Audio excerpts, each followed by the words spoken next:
بسم اللہ الرحمن الرحیم۔ آج جس موضوع پر ہم گفتگو کریں گے وہ ہے زیر ناف اور بغلوں کے بال، کہ ان کو کتنے دنوں کے بعد کاٹنا ہے۔ نمبر 2، ان کی حد بندی کیا ہے، یعنی کہاں سے کہاں تک ہمیں کاٹنے کا حکم ہے۔ نمبر 3، معذور افراد، نابینا افراد، فالج زدہ افراد، یا جن کے ہاتھ کانپتے ہیں، راشا ہے، یا وہ افراد مرد اور خواتین جن کے پیٹ بہت بڑے ہیں، یا حاملہ خواتین، ان کے زیر ناف بالوں کو کون کاٹے گا۔ اور نمبر 4، اگر میت کے زیر ناف یا بغلوں کے بال بہت بڑے ہوئے ہوں یا ناہن لمبے ہوں، آیا ان کو کاٹ سکتے ہیں یا نہیں کاٹ سکتے۔ ان 4 اہم موضوعات پر ہم گفتگو کریں گے۔ آخر تک ہمارے ساتھ رہیں۔ آئے مل کر ایک مرتبہ درود شریف پڑھتے ہیں۔ اللہم صلی علی محمد وعلی آل محمد کما صلیت علی ابراہیم وعلی آل ابراہیم انک حمید مجید۔ اللہم بارک علی محمد وعلی آل محمد کما بارکت علی ابراہیم وعلی آل ابراہیم انک حمید مجید۔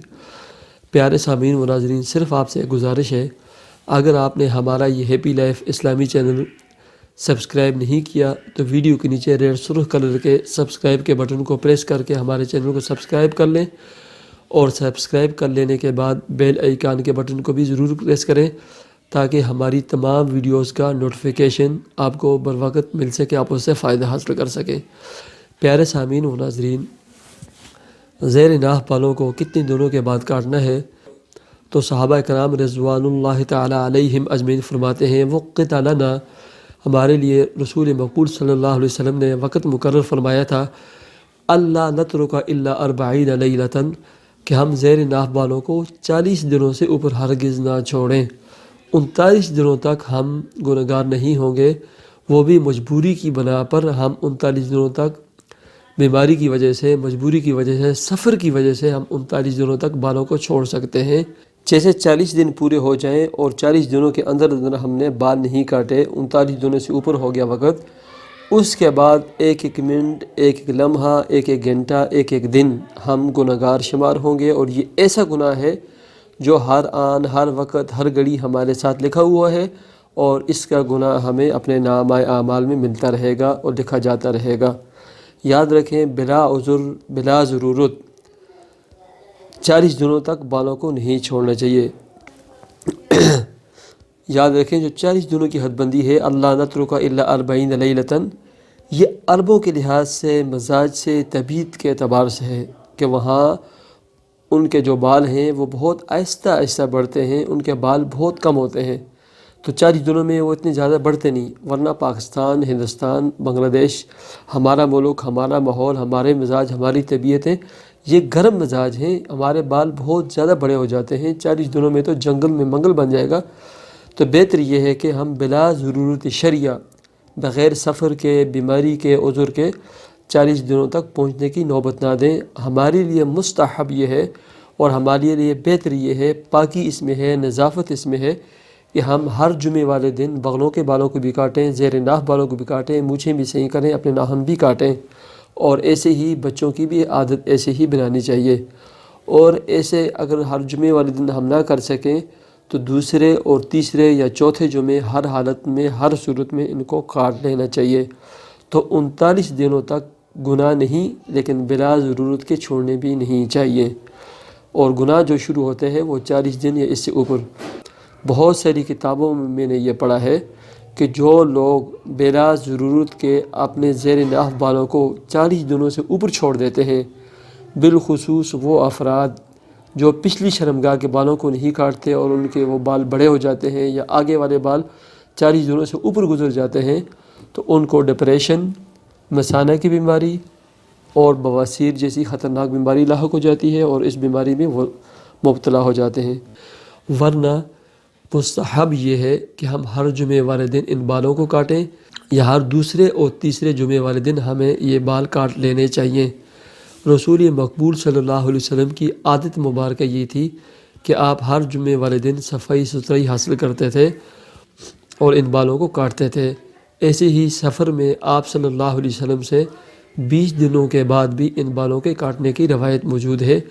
تو لہٰذا میرے لیے اور آپ کے لیے حکم یہ ہے کہ ہم ہر جمعے والے دن، بہتر یہ ہے اگر جمعے والے دن نہیں کر سکتے تو دوسرے اور تیسرے جمعے والے دن ہمیں زینت حاصل کر لینی چاہیے، بغلوں کے بالوں کو اور زیر ناف بالوں کو کاٹ لینا لازمی اور ضروری ہے۔ دوسری بات ان کی حد بندی کیا ہے؟ حکم تو یہ ہے کہ ناف کے نیچے ایک ہر شخص کے پیٹ کے اوپر ناف کے نیچے ایک لائن گزری ہوتی ہے، اور یہ رانوں کے اوپر جو ہڈی ہے اور پیٹ کے آخر میں جو ایک ہڈی ہے، اس ہڈی کے ایک کونے سے شروع ہو کر یہ لائن دوسری کونے تک جاتی ہے، اور یہ ناف سے تھوڑے نیچے ہے۔ تو حکم جو یہ ہے جسے اعانہ کہا جاتا ہے، یہ جگہ ہے، اس لائن سے نیچے کاٹنے ہیں۔ لیکن بہتر یہ ہے کہ ناف حد بندی کر لیں، ناف سے نیچے جو آگے کی شرمگاہ ہے، اس کے اوپر، اس کے نیچے، اس کے دائیں، اس کے بائیں، اور جو خصیتین ہیں، جو مرد حضرات کے جو انڈے ہیں جنہیں انڈے کہا جاتا ہے، ان کے اوپر سے، ان کے دائیں بائیں، ان کے پیچھے سے جو بیک سائڈ ہے وہاں سے کاٹنا لازمی و ضروری ہے۔ ایسے ہی انسان کی جو پچھلی شرمگاہ ہے، جو بڑے پیشاب کی جگہ ہے، اس کے آگے پیچھے دائیں بائیں اس جگہ کے بالوں کو کاٹنا لازمی اور ضروری ہے، کیونکہ جب وہ بڑے ہو جاتے ہیں تو انسان کے پیشاب کے جو ذرات ہیں ان کی جڑوں میں الجھ جاتے ہیں۔ پھر جب گرمیوں کے دنوں میں پسینہ آتا ہے تو پسینے کی وجہ سے ایک تو وہ صفائی ستھرائی ہمیں جو حاصل کرنی تھی وہ نہیں رہتی، دوسرے پسینے کی وجہ سے آپ نے دیکھا ہوگا اکثر پیشاب کے ذرات اس میں الجھ جاتے ہیں، رہ جاتے ہیں، ہماری شلوار کا وہ حصہ کالا یا پیلا ہو جاتا ہے۔ تو بہتر یہ ہے کہ جو انسان کی دونوں شرمگاہیں، آگے کی اور پیچھے کی جو بڑے پیشاب کی جگہ ہے، اس کے دائیں بائیں، آگے پیچھے، اور ایسی انسان کے جو خصیتین اور مردوں کے جو انڈے ہیں ان کے اوپر نیچے دائیں بائیں اور پیچھے ان تمام جگہوں کی خوب اور احتیاط کے ساتھ صفائی ستھرائی حاصل کریں، ان بالوں کو کاٹیں، اور ایسے ہی بغلوں کے بالوں کو بھی کاٹ لینا لازمی اور ضروری ہے۔ یہ مسئلہ خوب سن لیں، کان کھول کر سن لیں کہ انسان کی جو دونوں شرمگاہیں آگے پیچھے، اس کے دائیں بائیں، اوپر نیچے، اور خصیتین انڈوں کے آگے پیچھے اوپر نیچے، یہ تمام بال آپ نے کاٹنے ہیں اور کاٹنا لازمی اور ضروری ہے۔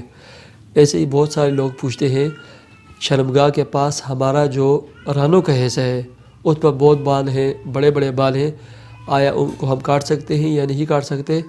تو یہ سن لیں، اگر آپ کو وہ بال تکلیف دیتے ہیں یا آپ الجھن محسوس کرتے ہیں، اگر آپ کاٹنا چاہتے ہیں تو کاٹ سکتے ہیں، کوئی بھی گناہ نہیں ہے۔ اگر کوئی نہیں کاٹتا تو نہ کاٹے، پھر بھی کوئی گناہ نہیں۔ تو بہتر یہ ہے کہ شرمگاہ کے پاس جو رانوں کا حصہ ہے ان بالوں کو بھی، اس میں زیادہ پاکی اور صفائی ہے، لیکن یہ اعانہ جن بالوں کو ہمیں کاٹنے کا حکم ہے اس میں شمار نہیں ہے۔ اگر آپ کاٹ دیں تو زیادہ بہتر ہے، نہ کاٹیں تو کوئی گناہ، کوئی حرج بھی نہیں ہے۔ اب دوسری بات، نابینا افراد، معذور افراد، فالج زدہ افراد، یا وہ افراد چاہے عورتیں ہوں یا مرد ہوں جن کے پیٹ بہت بڑے ہیں، بڑھ چکے ہیں، یا حاملہ خواتین، ان کے زیر ناف بالوں کو کون کاٹے گا؟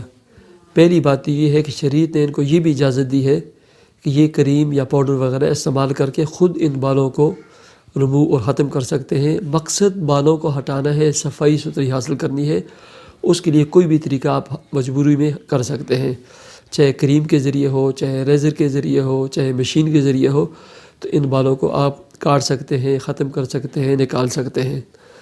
اب سوال یہ ہے کہ بہت سارے مرد اور خواتین ہیں جن کا پیٹ بہت بڑھ چکا ہوتا ہے، یا فالج زدہ ہے، بہت معذور ہے، نابینا ہے، یا رعشہ ہے، ہاتھوں میں ہاتھ بہت لرزتے ہیں، کانپتے ہیں، تو ان کے بال کون کاٹے گا؟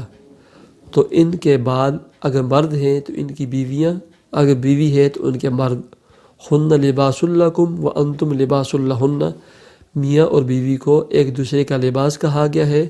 لباس انسان کے پورے جسم کو چھوتے ہیں، پورے جسم پر حاوی ہوتے ہیں۔ مرد اپنی بیوی کے تمام جسم کو چھو سکتے ہیں، دیکھ سکتے ہیں، بیوی اپنے شوہر کے تمام جسم کو چھو سکتی ہے، دیکھ سکتی ہے، اگرچہ بلا وجہ دیکھنا اور چھونا لازمی اور ضروری نہیں ہے، بے حیائی کا کام ہے، لیکن چھو سکتے ہیں، دیکھ سکتے ہیں۔ تو یہ خدمت، مردوں کی یہ خدمت اس کی بیوی کرے گی، اور بیوی کی یہ خدمت اس کا شوہر کرے گا، بالخصوص حمل کے دوران جب پیٹ بہت بڑھ چکا ہو تو اس کا میاں اپنی بیوی کے ان بالوں کو بھی کاٹے گا، یہ خدمت سر انجام دے گا۔ اب سوال یہ پیدا ہوتا ہے، بہت ساری خواتین ایسی ہوتی ہیں ان کی شادی ہی نہیں ہوئی ہوتی، یا ان کے میاں مر چکے ہوتے ہیں، یا وہ طلاق یافتہ ہوتی ہیں۔ ایسے ہی بہت سارے مرد ایسے ہوتے ہیں انہوں نے شادی ہی نہیں کی ہوتی ہے، یا ان کی بیویاں مر چکی ہوتی ہیں۔ تو ان کے زیر ناف بالوں کو کون کاٹے گا؟ تو یہ سمجھ لیں کہ ان کی اب یہ خدمت مرد ہے تو کوئی بھی مرد ان کی یہ خدمت سر انجام دے سکتا ہے، خواہ اس کا بیٹا ہو، اس کا باپ ہو، یا اس کے علاوہ بھی کوئی ہو۔ ایسی ہی اگر عورت ہے تو کوئی بھی عورت، چاہے اس کی بیٹی ہو یا اس کی ماں ہو یا اس کے علاوہ کوئی بھی عورت، ان کی یہ خدمت سر انجام دے سکتی ہے، ان کے بغلوں کے بالوں کو اور ان کے زیر ناف بالوں کو کاٹ سکتی ہے۔ لیکن جب یہ خدمت کوئی بھی شخص یا مرد یا عورت دے گی تو اس کے لیے لازمی اور ضروری یہ ہے کہ وہ اپنے ہاتھوں کے اوپر کپڑے کا تھیلا، گلوز، یا وہ کپڑے کے جو گلوز ہیں وہ استعمال کر کے، وہ اپنے ہاتھوں پر پہن کے یہ خدمت ان کے یعنی مرد ہے تو دوسرا مرد اس کے بالوں کو کاٹے گا، عورت ہے تو دوسری عورتوں کے بالوں کو کاٹے گی، اور کوشش یہ کرے گی، مرد ہے تو کوشش یہ کرے گا کہ کم از کم اس کے اعضائے مستورہ پر اور اس کی شرمگاہ پر نظر پڑے اور جلد از جلد اس خدمت کو سر انجام دے دیں۔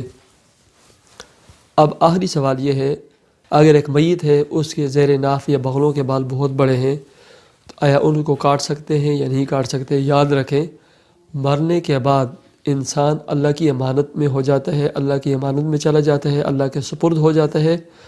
اس کے بغلوں کے یا زیر ناف بال تو کیا، اگر اس کے ناخن بھی اتنے بڑے بڑے ہوں، اس کی مونچھیں بھی بڑی ہوئی ہوں، ان کو ہم نہیں کاٹ سکتے، ہرگز نہیں کاٹ سکتے۔ کیوں؟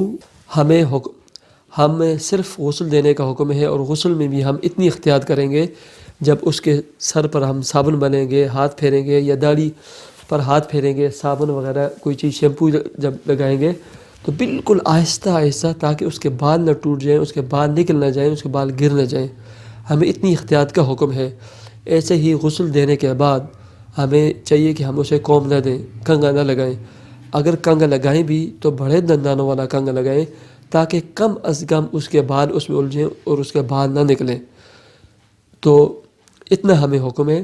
تو زیر ناف بال کاٹنا، مونچھیں کاٹنا، ناخن کاٹنا، بغلوں کے بال کاٹنا، یہ ہرگز ہم نہیں کاٹ سکتے، کیونکہ مرنے کے بعد یہ اللہ کی امان میں چلا گیا ہے، اللہ کی امانت ہو چکا ہے، تو کاٹنے کا کوئی فائدہ ہی نہیں۔ ہمیں جو حکم ہے وہ یہ ہے، اچھے طریقے سے اس کو غسل دیں، اچھے طریقے سے اس کو کفن دفن دیں، اور اس پر نماز جنازہ پڑھیں، اور مسلمانوں کے قبرستان میں اس کو دفن کر دیں۔ تو یہ آج کا ہمارا اہم پیغام تھا، اہم ویڈیو تھی۔ خود بھی سنیں، اپنے تمام social media accounts, what's app کے آپ کے جو گروپ ہیں، فیس بک کے پیجز ہیں، گروپ ہیں، ان میں شیئر کریں، تاکہ زیادہ سے زیادہ ہمارا آج کا مسئلہ کا پیغام لوگوں تک پہنچ جائے اور لوگ اس پر عمل کریں۔ مجھے اجازت دیجیے، اللہ حافظ۔